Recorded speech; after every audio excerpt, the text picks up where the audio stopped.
नमस्कार, news plus देख रहे हैं आप। मैं हूं आपके साथ में अविरल। रुख करते हैं अब तक की खबरों की ओर। उत्तर प्रदेश के रिटायर्ड आईएएस अधिकारी अरविंद शर्मा भारतीय जनता पार्टी में शामिल हो गए हैं। उत्तर प्रदेश के भाजपा अध्यक्ष स्वतंत्र देव सिंह ने उन्हें सदस्यता ग्रहण कराई है। इस दौरान उप मुख्यमंत्री दिनेश शर्मा, प्रदेश महामंत्री जेपीएस राठौर, गोविंद शुक्ला, कैबिनेट मंत्री दारा सिंह चौहान भी मौजूद रहे। प्रशासनिक सेवा के बाद राजनीतिक पारी खेलने को आतुर रिटायर्ड आईएएस अधिकारी अरविंद कुमार शर्मा ने बीजेपी में शामिल हो गए हैं। मकर संक्रांति के पर्व पर लखनऊ में भाजपा के प्रदेश मुख्यालय पर भाजपा के प्रदेश अध्यक्ष स्वतंत्र देव सिंह के साथ उत्तर प्रदेश के deputy CM doctor Dinesh Sharma की मौजूदगी में ए.के. शर्मा ने भाजपा की सदस्यता ग्रहण की। अरविंद शर्मा ने मुख्यमंत्री योगी आदित्यनाथ का उनकी अनुपस्थिति में आभार जताते हुए कहा कि वो मऊ जिले के पिछड़े गाँव से ताल्लुक रखते हैं और राष्ट्रवाद और पार्टी की सेवा के लिए राजनीति में आए हैं। पार्टी जो जिम्मेदारी सौंपेगी उसे वो स्वीकार करेंगे।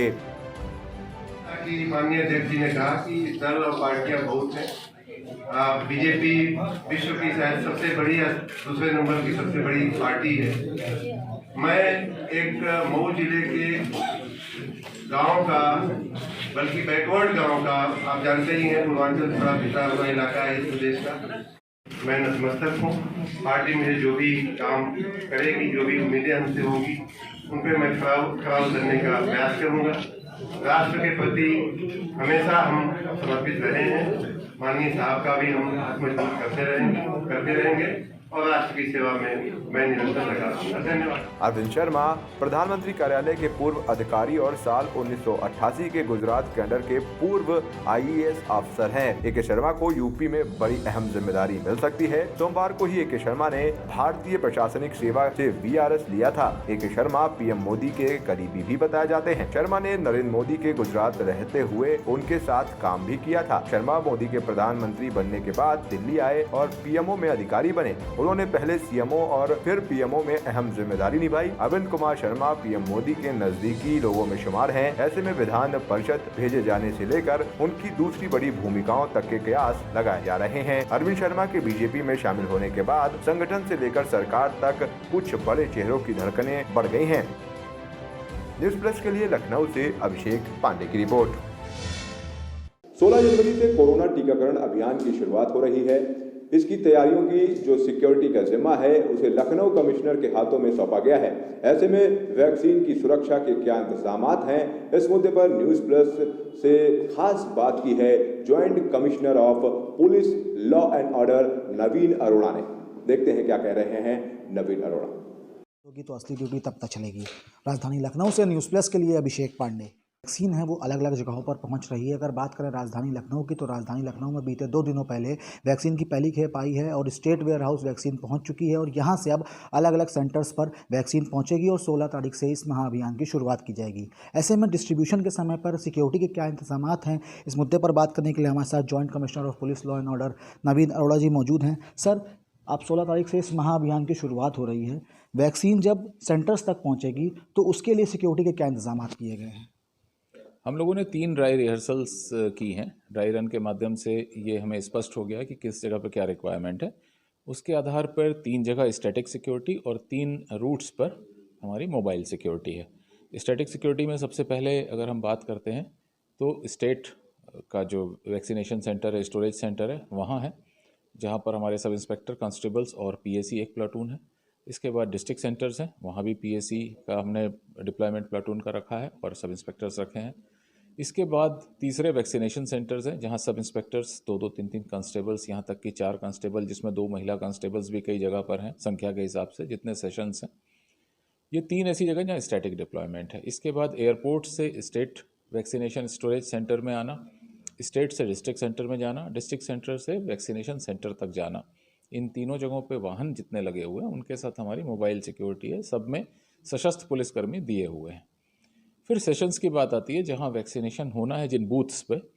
ऐसे 189 बूथ हैं लखनऊ कमिश्नरेट में और 11 बूथ हैं देहात में। कुल 200 बूथ्स के लिए हम लोगों ने कांस्टेबल्स और होमगार्ड्स की व्यवस्था की है।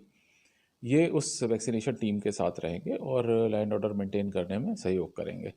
तो हम दोनों ही तरीके से काम कर रहे हैं कि वैक्सीन का मूवमेंट भी सेफ एंड सिक्योर्ड हो और वैक्सीनेशन सेंटर और स्टोरेज सेंटर पर पर्याप्त सुरक्षा व्यवस्था हो।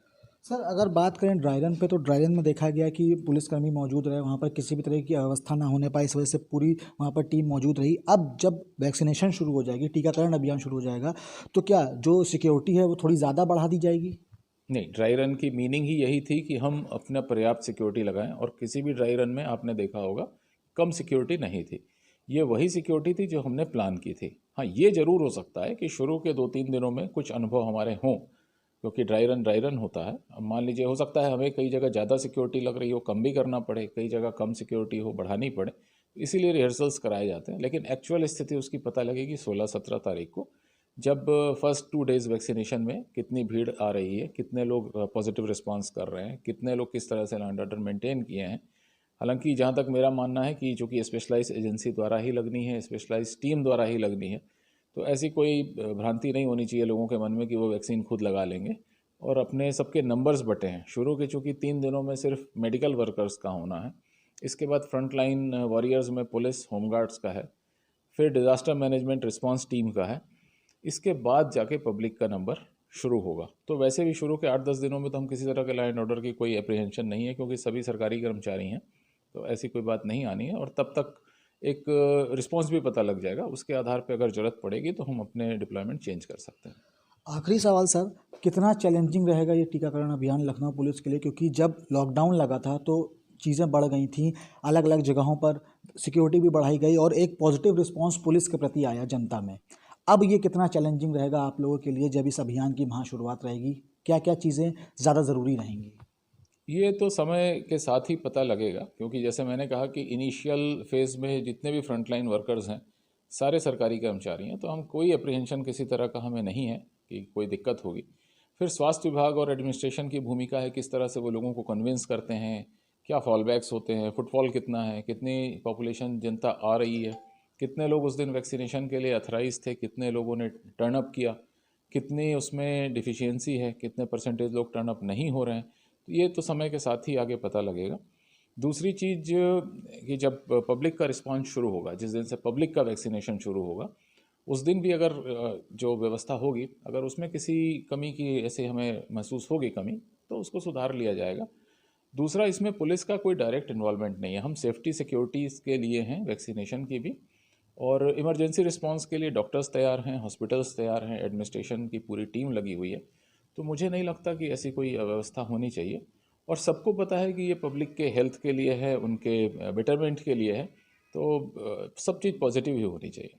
तो ये थे हमारे साथ joint commissioner of police law and order, जिनका साफ तौर पर कहना था कि हर तरीके से टीम तैयार है और अब इस अभियान का काउंटडाउन शुरू हो गया है।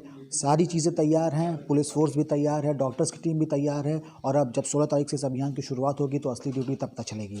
राजधानी लखनऊ से न्यूज़ प्लस के लिए अभिषेक पांडे। कानपुर पुलिस को बड़ी सफलता हाथ लगी है। कानपुर पुलिस ने देर रात मुखबिर की सूचना पर बर्रा पुलिस ने जाली स्टैंप और जाली नोटरी टिकट बेचने वाले 2 व्यक्तियों को गिरफ्तार किया है। हमारे संवाददाता ने एसएसपी कानपुर से खास बात की। क्या कह रहे हैं इस मामले पर एसएसपी, देखते हैं इस रिपोर्ट। कानपुर नगर पुलिस द्वारा चलाए जा रहे अपराध एवं अपराधियों के विरुद्ध अभियान के क्रम में पुलिस अधीक्षक नगर दक्षिण व क्षेत्राधिकारी गोविंद नगर कानपुर के कुशल निर्देशन में रात्र में थाना बर्रा पुलिस टीम एवं पुलिस अधीक्षक नगर दक्षिण टीम को एक महत्वपूर्ण सफलता मिली है। मुखबिर की सूचना के आधार पर जाली एवं कूट रचित स्टाम्प एवं जाली नोटरी टिकट बेचने वाले 2 व्यक्तियों को गिरफ्तार किया गया है, जिनके कब्जे से करीब 5.5 लाख रुपए की कीमत के जाली स्टाम्प एवं जाली नोटरी टिकट बरामद हुए हैं। पूछताछ में पता चला है कि ये लोग भागलपुर, पटना एवं कोलकाता से पुराने प्रयोग शुदा स्टाम्प खरीद लेते थे और ब्लीचिंग करके उनको साफ करके लिखे हुए मिटा देते थे। जाली टिकट छपे हुए लाते थे और इसके बाद स्टाम्प एवं जाली टिकटों को कानपुर नगर एवं प्रयागराज में अवैध रूप से बेचते थे एवं फर्जी रजिस्ट्री, इकरारनामा, मुख्तारनामा, वसीयतनामा एवं शपथ पत्र भी बनाते थे। दोनों के पास नोटरी विक्रेता का लाइसेंस है। इसी के आड़ में ये लोग अपने अवैध काम को अंजाम दे रहे थे। इस वक्त हमारे साथ में मौजूद हैं कानपुर के एसएसपी। सर, किस तरीके का क्या प्रकरण सामने आया है? देखिए, 2 अभियुक्त इसमें गिरफ्तार हुए हैं। जो दोनों अभियुक्त हमारे दोनों रजिस्टर्ड नोटरी वेंडर्स हैं, मतलब स्टैंप विक्रेता हैं। उन्होंने उस लाइसेंस की आड़ में फर्जी स्टैंप पेपर और फर्जी टिकट्स जो होती हैं और प्लस कुछ रीयूज्ड इन्होंने जो stamp papers, judicial stamp papers होते हैं, उनको ये खरीद के लाते हैं कलकत्ता से और भागलपुर से जो इन्होंने बताया, और उसको यहाँ पे सेल करते हैं। 30% प्राइस पे इनको मिलती हैं चीज़ें और उसको प्रॉपर रेट पे यहाँ पे सेल करते हैं। ये गैंग पकड़ा गया और इनसे लगभग 5.5 लाख के फर्जी स्टैम्प पेपर और फर्जी जो स्टैम्प टिकट्स हैं, जुडिशियल टिकट्स हैं, वो बरामद हुई हैं। इनके गैंग के और सदस्यों पे भी हमारी सर्वेलेंस की टीम काम कर रही है। हमारा प्रयास है कि हमारी टीम खुद भी और प्लस हमारी जो सिस्टर एजेंसीज हैं उनसे भी हम आग्रह करेंगे और पूरे इनके गैंग को हम पकड़ने का प्रयास करेंगे और जल्द से जल्द गिरफ्तार करेंगे। स्टाम्प अभी तक ये बेच चुके हैं और रजिस्ट्री उस पर हो चुकी है, तो उस पर क्या मतलब किस तरीके का रजिस्ट्रेशन जो रजिस्ट्री हो चुकी है वो फेल हो जाएगी, क्या होगा सर? नहीं, देखिए वो उस पर मैं कमेंट नहीं कर पाऊंगा, लेकिन हमारा प्रयास है ये पता करने का कि और कहाँ इन्होंने सेल किए हैं या कितने स्टैम्प पेपर्स ये ऑलरेडी ला चुके हैं। और दूसरा हमारा प्रयास है कि इनके पकड़ जाने के बाद जो भी स्टैम्प पेपर्स के यूजर्स हैं उनको एटलीस्ट वो अवेयर होने के बाद वो अपने स्टैम्प पेपर्स को अच्छी तरह चेक करें और प्रॉपर वेंडर से देख के ही प्रॉपरली इसकी टिकट्स लें और इसके स्टैम्प जुडिशियल पेपर्स लें। ये थे हमारे साथ में कानपुर के एसएसपी, जिन्होंने बताया कि 2 अभियुक्तों को पकड़ा गया है। फर्जी स्टैम्प और टिकट का रजिस्ट्रेशन, जो रजिस्ट्री होती है उसके टिकट का यहाँ पर फर्जीवाड़ा कर रहे थे। इनको यहाँ पर कानपुर पुलिस की एक बड़ी कामयाबी एक तरीके से कहा जाए उन्होंने की है पुलिस ने। तो कैमरामैन वीरेंद्र सिंह के साथ विरल गुप्ता, न्यूज़ प्लस, कानपुर। मकर संक्रांति के अवसर पर आज श्रद्धालुओं ने गंगा में डुबकी लगाई है। लोग नाव पर सवार होकर गंगा जी के दर्शन करते नजर आए। बच्चों में काफी उत्साह देखा गया। मकर संक्रांति पर देखिए हमारी ये विशेष रिपोर्ट।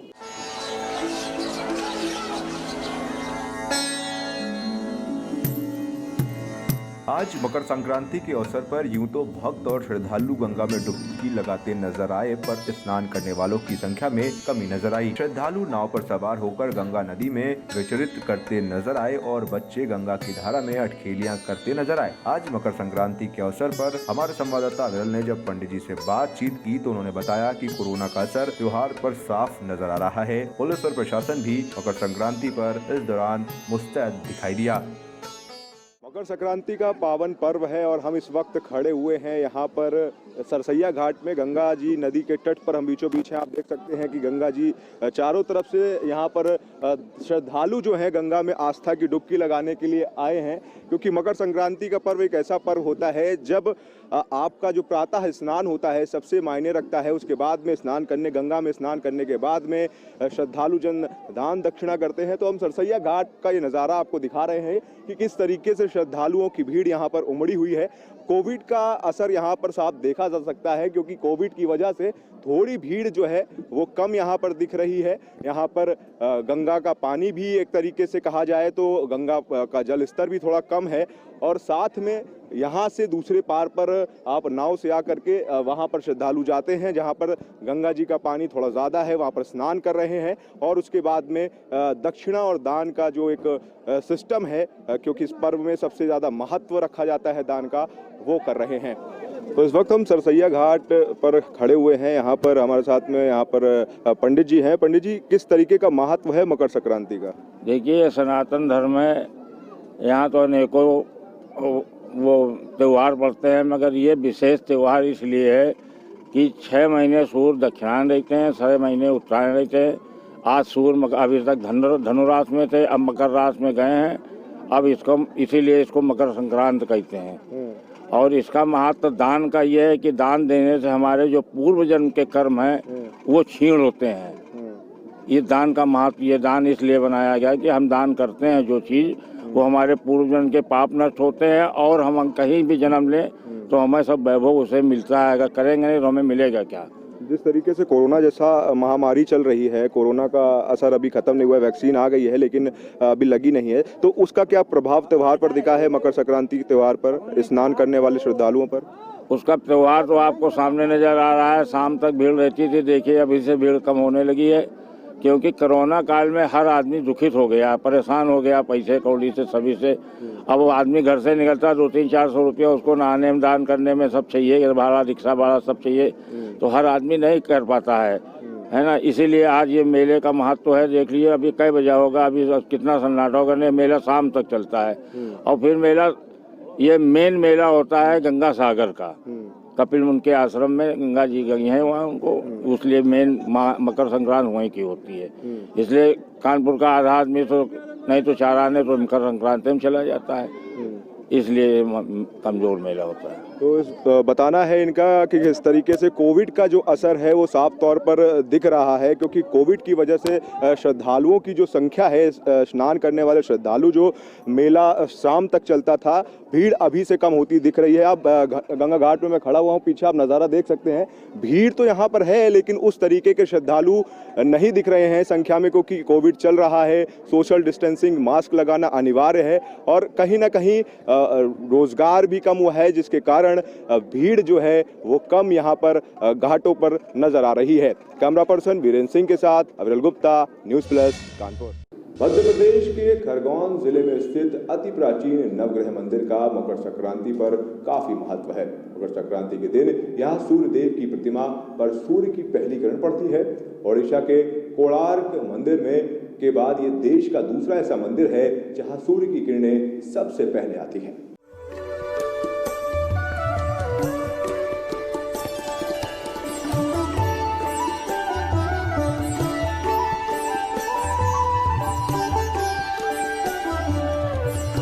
एमपी के खरगोन जिले में स्थित अति प्राचीन नवग्रह मंदिर का मकर संक्रांति पर काफी महत्व है। मकर संक्रांति पर यहाँ सूर्य देव की प्रतिमा पर सूर्य की पहली किरण पड़ती है। देश का दूसरा ये ऐसा मंदिर है जहाँ सूर्य की पहली किरण आती है। इस मंदिर में चारों ओर नवग्रहों की प्राचीन मूर्तियाँ स्थापित है। यही वजह है कि देश भर से श्रद्धालु यहाँ भगवान के दर्शन के लिए आते हैं। मकर संक्रांति के दिन प्राचीन नवग्रह मंदिर में सूर्योदय से पहले ही भक्तों की भीड़ जमा होने लगती है। मकर संक्रांति पर सूर्य मंदिर में सूर्य की पहली किरण मंदिर के गुम्बद से होते हुए भगवान सूर्य की मूर्ति पर पड़ती है। संक्रांति पर प्राचीन नवग्रह मंदिर में सुबह 3 बजे से लोगों की भीड़ लग जाती है। मकर संक्रांति सूर्य की अगवानी का पर्व होता है। नवग्रह मंदिर सूर्य प्रधान है। नवग्रह मंदिर के गर्भगृह में सूर्य की मूर्ति बीच में विराजती है। मूर्ति के आसपास अन्य ग्रह है। मान्यता है कि मकर संक्रांति पर सूर्य की पूजा की जाती है तो नवग्रह की कृपा होती है। वर्ष भर के लिए हमें गृह शांति का फल मिलता है। प्राचीन ज्योतिष के सिद्धांतों के अनुसार मंदिर की रचना की गई है। मंदिर में प्रवेश करते समय 7 सीढ़ियां हैं जो 7 वार का प्रतीक है। इसके बाद ब्रह्मा विष्णु स्वरूप के रूप में माँ सरस्वती, श्री राम और पंचमुखी महादेव के दर्शन होते हैं। फिर गर्भगृह में जाने के लिए जहाँ 12 सीढ़ियां उतरना होती है जो 12 महीने का प्रतीक है। गर्भगृह में नवग्रह का दर्शन होता है। इसके बाद दूसरे मार्ग पर फिर 12 सीढ़ियों से ऊपर चढ़ते हैं जो 12 राशि का प्रतीक है। इस प्रकार से 7 वार, 12 महीने, 12 राशियां और नवग्रह, इनके बीच में हमारा जीवन चलता है और उसी आधार पर मंदिर की रचना की गई है। नवग्रह मंदिर की वजह से खरगोन को नवग्रह नगरी भी कहा जाता है। इस मंदिर की स्थापना लगभग 600 साल पहले हुई थी। इसकी स्थापना शेपापा सुखावधानी वैरागर ने की थी। शेपापा मूल रूप से कर्नाटक के रहने वाले थे। वो अष्टम महाविद्या बंगलामुखी देवी के उपासक थे। Bureau report, news plus. आइए अब आपको ले चलते हैं माँ दुर्गा के 700 वर्ष पुराने मंदिर के दर्शन कराने। यहाँ माता रानी को झूला देवी के नाम से पुकारा जाता है। क्या है इस मंदिर के पीछे की कहानी और कैसे लाखों भक्तों के कष्टों को दूर करती है मैया, आइए देखते हैं इस रिपोर्ट में।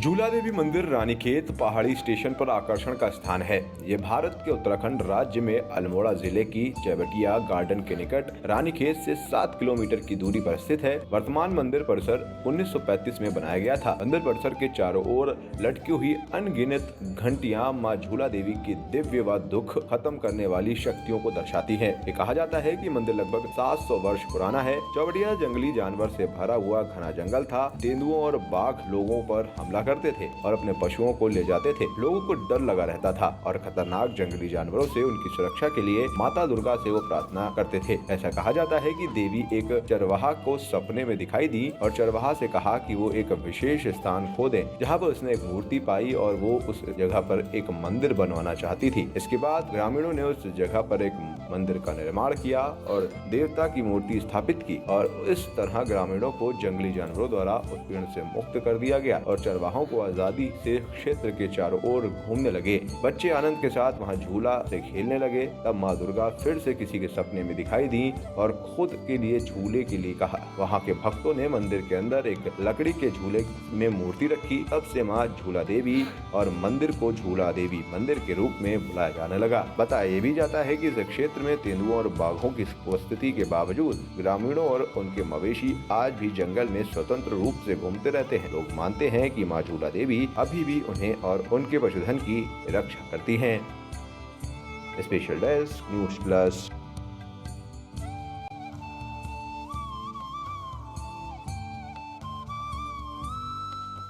फिलहाल मुझे अप्रैल को दीजिए इजाजत। बाकी की खबरों को जानने के लिए आप देखते रहिए न्यूज़ प्लस। नमस्कार।